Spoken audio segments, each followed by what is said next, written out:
ज्यांच्या सन्मानासाठी या विश्वचिंतनासाठी आपण अगत्याने या ठिकाणी उपस्थित आहोत. डॉक्टर भारत स्वातंत्र्य या लोकसभा मतदारसंघातले संसदेचे सभासद खासदार छत्रपती शाहू महाराज, शेजारच्या जिल्ह्याचे खासदार विशाल पाटील, विधानसभेचे सन्माननीय सभासद ऋतुराज पाटील यांचे विचार आपण या ठिकाणी ऐकले. डॉक्टर गोपाल गुरु, मनीषा गोष्टे हा कार्यक्रम आयोजित करण्यासाठी पुढाकार त्यांनी घेतला. त्या ॲडव्होकेट कृष्णा पाटील, संपत देसाई, अन्य सगळे सरकारी आणि उपस्थित बंधूंनी आपलं सगळं आयुष्य समाजाचा दलित, आदिवासी, श्रमिक, दुष्काळग्रस्त आणि कष्टकरी या वर्गाच्यासाठी त्यांनी घालवलं. आणि हे करत असताना नव्या पिढीच्या समोर सगळ्याच्या सर्वसामान्यांच्या समोर एक आधुनिक वैचारिक दृष्टिकोन मांडण्याच्यासाठी अखंड प्रयत्न त्यांनी केले. या भारत स्वातंत्र्याचा सन्मान करण्याच्यासाठी आज आपण या ठिकाणी एकत्रित आहोत. आम्हाला लोकांचं त्यांचं काही वृत्तीच्या संदर्भी सतत चर्चा करून अतिशय जवळीक निर्माण होण्याच्यासाठी मदत झाली.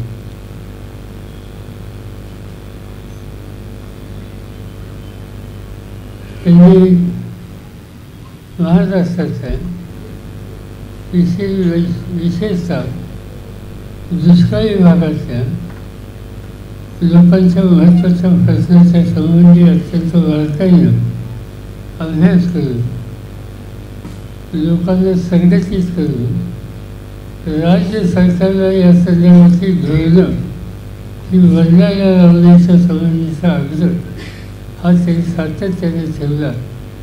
आणि त्याचे सुपरिणाम आज या ठिकाणी काही ठिकाणी बघायला मिळतात.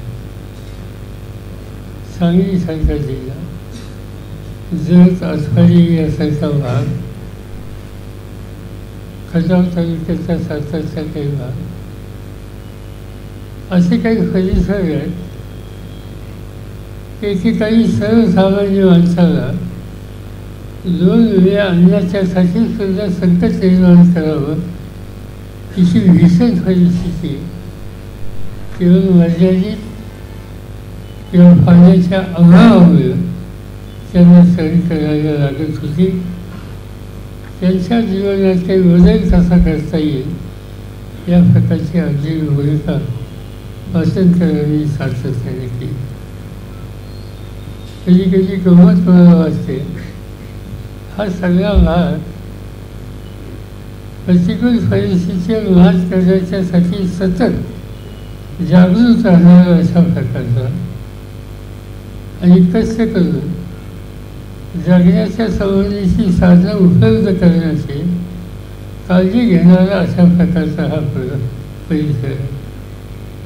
एक काळ या भागामध्ये दुष्काळ हा विषय फासलेला फुललेला होता. जगायचं साधन नव्हतं, पण लोकांची किंमत होती, काय वाटेल ते करणार. एक दिवशी मी दिल्लीमध्ये होतो. सकाळी तिथं मराठी भाषिक भेटायला येतात, अन्य भाषिक भेटायला येतात आणि एक दिवशी काही लोक आली भेटायला मराठी होते.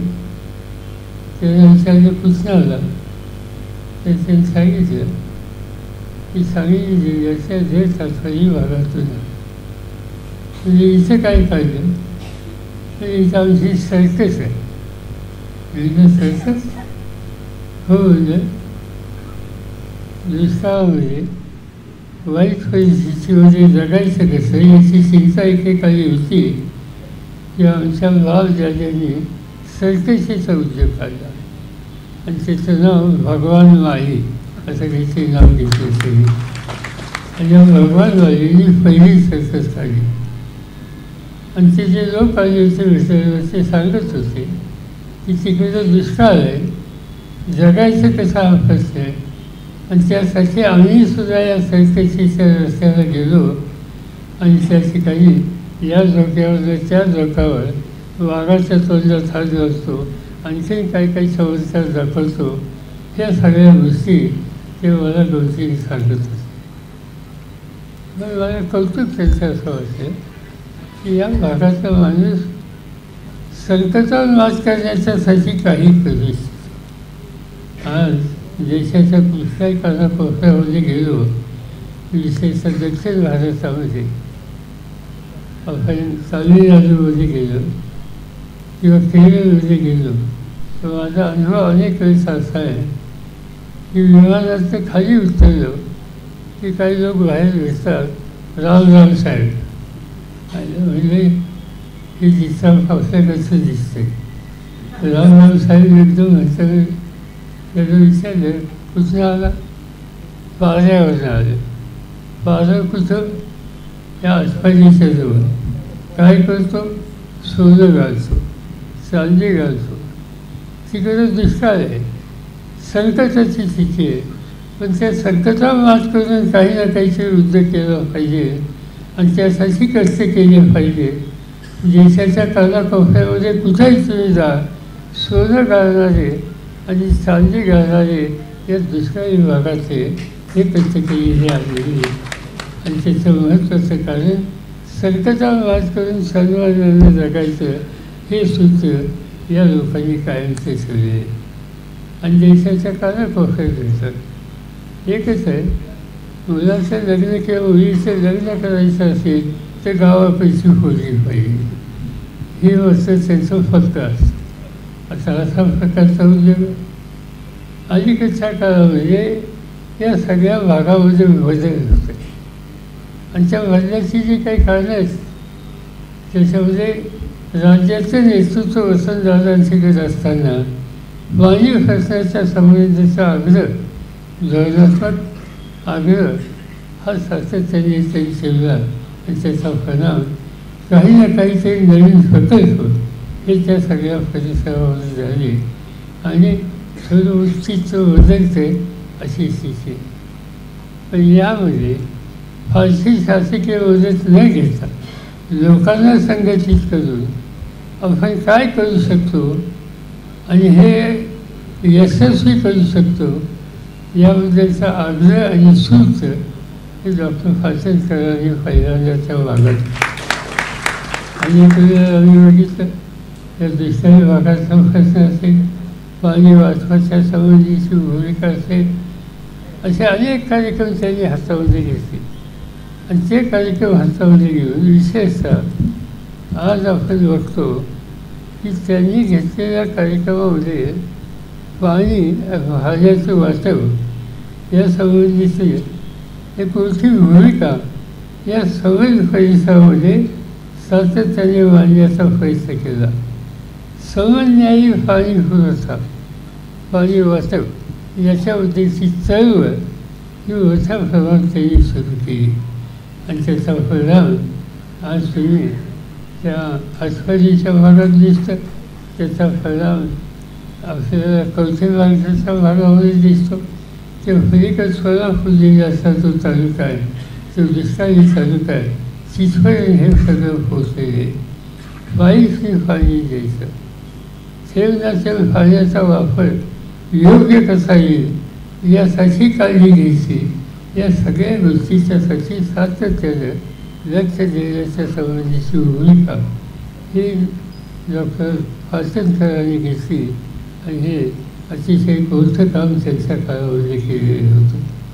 आणि हे सगळे घेत असताना नव्या पिढीची वैचारिक स्थिती त्याच्यात बदलाव करण्याच्यासाठी काही गोष्टीच्यासाठी आग्रही भूमिका सातत्याने घेतली पाहिजे आणि त्या दिशेने विशेषतः समाजाचा दलित वर्ग, आदिवासी असेल, श्रमिक असेल, कष्टकरी असेल, या सगळ्यांच्या मध्ये काम करणारे, वैचारिकदृष्ट्या स्पष्टता असणारे कार्यकर्ते तयार करण्याच्या संबंधीची भूमिका ही आपल्या आयुष्यामध्ये अनेक वर्ष पाचनकरांनी त्या ठिकाणी मांडली.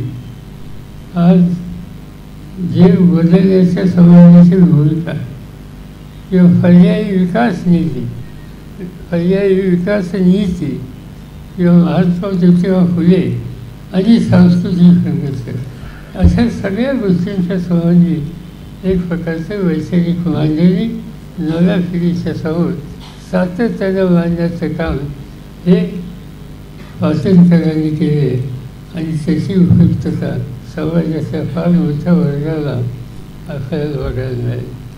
मला आणखी एका गोष्टीच्या संबंधीचं त्यांचं कौतुक आणि आस्था असायची की त्यांनी आपल्या व्यक्तिगत जीवनामध्ये इतरांच्या पेक्षा एक वेगळी चाकोरी निवडली आणि त्या चाकोरीने त्यांच्या जीवनामध्ये गैरअन्वय आल्या. गैरअन्वय खरं म्हणजे तर अमेरिकेच्या एका राज्यामध्ये त्यांचा जन्म झाला. बर्कले युनिव्हर्सिटीमधून अमेरिकेची एक प्रसिद्ध विद्यापीठ आहे, त्या विद्यापीठामध्ये त्यांचं शिक्षण झालं आणि ते झाल्याच्या नंतर ते महाराष्ट्रात काही येतात, या सगळ्या दलितांच्या उपेक्षितांच्या चळवळीमध्ये वाहून काय देतात, झोपून काय येतात आणि त्यांच्या जीवनामध्ये जीवनसाथी निवडायचा प्रसंग आल्याच्या नंतर या ठिकाणी भारत पाचनकरांना जीवनसाथी म्हणून निवड करतात आणि त्यांच्या या सगळ्या कामामध्ये अहोरात्र पूर्णपणानं साथ सहकार्य देण्याची भूमिका घेतली आणि राहण्याच्यासाठी अमेरिकन एकेकाचं शिक्षित त्यांचे नागरिकत्व सोडलं आणि यायचं त्या अमेरिकेत नाही जायचं, पुन्हा राहायचं नाही. ज्या वर्गात आपण काम करतो त्या वर्गाच्या लोकांच्याच संघर्ष व्हायचं असेल ते इथंच राहिलं पाहिजे म्हणून आपलं मुक्काम खोल काशेगाव जिल्हा आमदार सातारा सांगली आज त्या ठिकाणी येऊन उभं आयुष्य त्यांनी यांच्यावर घालवलं. मला त्यांच्या जीवनाच्या संबंधीचा सारी व्हायचा हा जर आपण बघितला तर अनेक या सगळ्या उपेक्षितांच्या क्षेत्रामध्ये फार मोलाची कामगिरी उभं आयुष्य गेली केलेली ही तुमच्यापैकी अनेकांना पाहिली असेल. आम्हाला लोकांना कधी संधी मिळायची त्यांच्याशी सुसंवाद साधण्याची तर त्या संधीचा पुरेपूर आम्ही उपयोग घेत असेल. त्यांच्याशी गप्पा मारणं, सुसंवाद साधणं, वेगवेगळ्या प्रश्नावर मतभिन्नता जरी असली तरीसुद्धा भूमिका ऐकून घेणं या सगळ्या गोष्टीचा एक वेगळा आनंद असायचा आणि तो आनंद माझ्यासारख्यासुद्धा अनेकदा मिळाले आणि म्हणून एक आदर्श अशा प्रकारचं दोष म्हणून या दोघांना तुमच्यापैकी अनेकांनी पाहिलेलं असेल. आज अनेक प्रश्न देशाच्या समोर येतात, विशेषतः जाती भूमिका, धर्मांचा विचार या सगळ्या गोष्टी एक प्रकारची आव्हानं आज आपल्या सगळ्यांच्या समोर येतात. त्याचं मार्ग काढावं लागते. आजचे राज्यकर्त्यांचा या सगळ्या प्रश्नावरचा दृष्टिकोन अतिशय चमत्कारिक असा प्रकारचा. पुन्हा एकदा काही वर्ष हा समाज मागं नेण्याच्या संबंधीची भूमिका मांडली जाते. जातीमध्ये समाजामध्ये धर्मामध्ये कटुता कशी वाजेल आणि त्यावर आधारित राजकारण हे सूत्र घेऊन काम करण्याच्या उद्देशी भूमिका असे राज्यकर्ते करत आहेत आणि त्यामुळे एक आव्हानाची स्थिती आज देशामध्ये निर्माण झालेली. त्या आव्हानाच्या स्थितीमधून मार्ग काढायचा असेल तर फरिस्तांची पराकाष्ठा एकत्र येऊन करावी लागेल आणि उद्या आयुष्यामध्ये जे काही विचार ज्यांची बांधिलकी पाचनकरांनी बांधली त्या सगळ्या गोष्टी आणि व्यक्तींच्याबद्दलचा आदर्श हा मनामध्ये ठेवूनच पुढची पावले टाकावं लागेल. आपण बघितलं मगाशी मी गेलचा उल्लेख केला. गेलच्या आयुष्यामध्ये आकर्षण ज्यांचं झालं त्या व्यक्ती यांच्यामध्ये महात्मा ज्योतिबा फुलेंचा उल्लेख हा निश्चितपणाने करावा लागेल. फुलेंचा विचार असेल, पंडिता रमाबाईच्या संबंधीचा विचार असेल, किंवा डॉक्टर बाबासाहेब आंबेडकरांनी अनेक गोष्टी मांडल्या. बुद्धाचं तत्त्वज्ञान आणि एकंदर समाज रचना याबद्दलची विचारधारा बाबासाहेबांनी ही आपल्या सगळ्यांच्या समोर आली.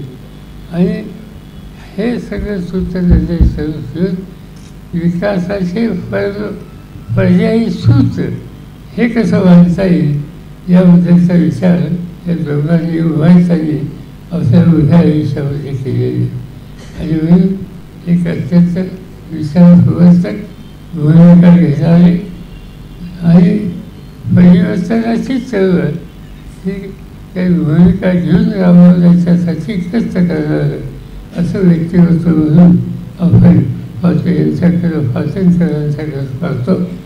आज बोलत काम करत विचार मांडत लिखाण करत आज आयुष्याची 75 वर्षापुढे ते या ठिकाणी पोचले. तुमच्या माझ्या सगळ्यांच्या सतीच्या त्याच्या पाठीशी आहे, त्या सदिच्छेच्यामुळं आणखी विविध आयुष्य उत्तम प्रकृती ही त्यांना लाभेल. आणि हे काम त्यांनी हातामध्ये घेतलेले ते अखंड रीतीने चालू ठेवण्याच्यासाठी तुला आम्हा सगळ्यांची साथ त्यांना मिळेल अशा प्रकारची अपेक्षा या ठिकाणी मी व्यक्त करतो. त्यांना शुभेच्छा देतो आणि माझे 2 शब्द इथे संपतो.